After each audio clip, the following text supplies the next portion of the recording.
Diminutive as they may be, Lalafell are one of the main players on the stage of Eorzea. Though young in appearance, their grasp of trade and the mystic arts grants them immense sway, and those who underestimate them have often paid a heavy toll. The size of Hyr children, even when full grown, Lalafell are one of the smallest of the races of Hydaelyn. In spite of their stature, they have an affinity for agility and wit, putting those to use both in spellcraft, seen with the likes of the Order of Nald'thal, and in commerce. Their features can range wildly, though round and small in size is always the case. Fans of loose-fitting clothing to cover their rotund bodies, their size and appearance has caused few to feel ill will towards the Lalafell, despite their propensity to be single-minded in their objectives. There are few notable exceptions to this lack of persecution, mainly in regards to the events surrounding Ma'ach and its fall well over a millennia ago, causing wideswept destruction.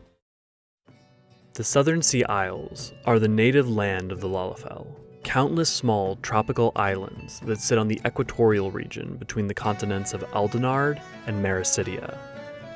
A veritable paradise akin to the Lominsan region of Costa del Sol, acting also as the origin place of the art of arcanium, more commonly known as summoning. The arcanists of Eorzea owe a debt to those who carried their art with them. The South Sea Isles are home not only to the small Lalafell, but also to immense creatures, such as the Sasquatch, and claims of vultures large enough to carry off a Lalafell. Interactions still to this day are vibrant between these islands and Eorzea, though primarily through the ports of Limsa. Today, most Lalafell are found in warmer climates, whether that be the Dunesfolk home in the Thanalan Desert, or the Plainsfolk tendency to be found on more temperate locales, such as the islands of Vilbrand and Thavnair. As with the other races of Hydaelyn, Lalafell primarily break down into two subgroups or clans: the Plainsfolk and the Dunesfolk, often marrying between clans, to the point that many Lalafell have blood of both clans in their lineage.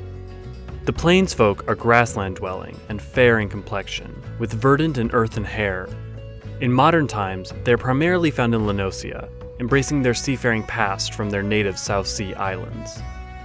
Originally farmers, Plainsfolk lived in thatched houses interconnected by underground tunnels. Using their light weight and surplus of agricultural stores, they were able to voyage immense distances in simple canoes, all the while developing their own methods for seafaring navigation, which has gone on to serve them, even in present-day Lenosia. Tan skin and dark hair developed from generations in the harsh Thanalan sun, with eyes protected by a thin membrane which developed to be resistant to desert sand. The Dunesfolk have adapted to their home in southern Eorzea with extreme aptitude. Heirs to both the legacy of Ma'ach and founders of Ul'dah, the Dunesfolk clan came about after years of wandering the deserts of southern Eorzea. Due to their history, Dunesfolk are skilled in magic, and a vast amount of thaumaturge are of their number. Where Plainsfolk excelled in agriculture, Dunesfolk endeavored in mining, using their small size and agility to make up for their lack of strength. The history of the Lalafell on Eorzea is one of migration, success, tragedy, and exodus. Near 3 millennia ago, in the 5th Astral Era, many Lalafell found their ways to the shores of Eorzea and were fundamental in the founding of the states of Nim and Ma'ach, on Vilbrand and Aldenard respectively. When both civilizations fell to the 6th Umbral Calamity, over 15 centuries passed. The Lalafell of each land were forced to respond. Those of Nim used their seafaring talents to return to their ancestral southern island homes, while those of Ma'ach fled to the surrounding lands, eventually finding themselves in the deserts of Thanalan. Those Lalafell over time came to become the Dunesfolk and founded the nation-state of Beladia, a bastion of power that in time was torn in two in a war of succession, becoming the states of Sildi and Ul'dah, and over a millennium later, only Ul'dah remains. In regards to names, Lalafell names can appear sing-song in nature, being based in alliteration and repetition. Once their pattern and rules are understood, in most cases you will be able to tell the gender and clan a Lalafell belongs to by name alone. Male Dunesfolk names follow an AAB-CCB pattern, as seen in Lolorito, Nanarito, and Papashan, Nonoshan, while female Dunesfolk conform to an AAB-AB scheme, such as Nanamo, Namo.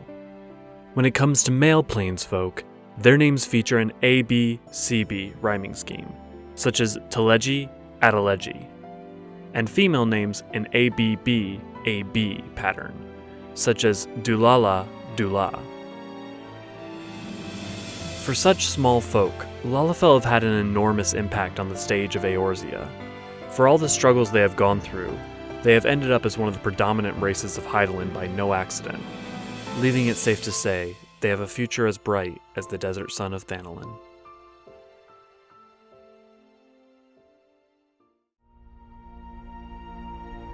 This content was brought to you by the Eorzean Archives.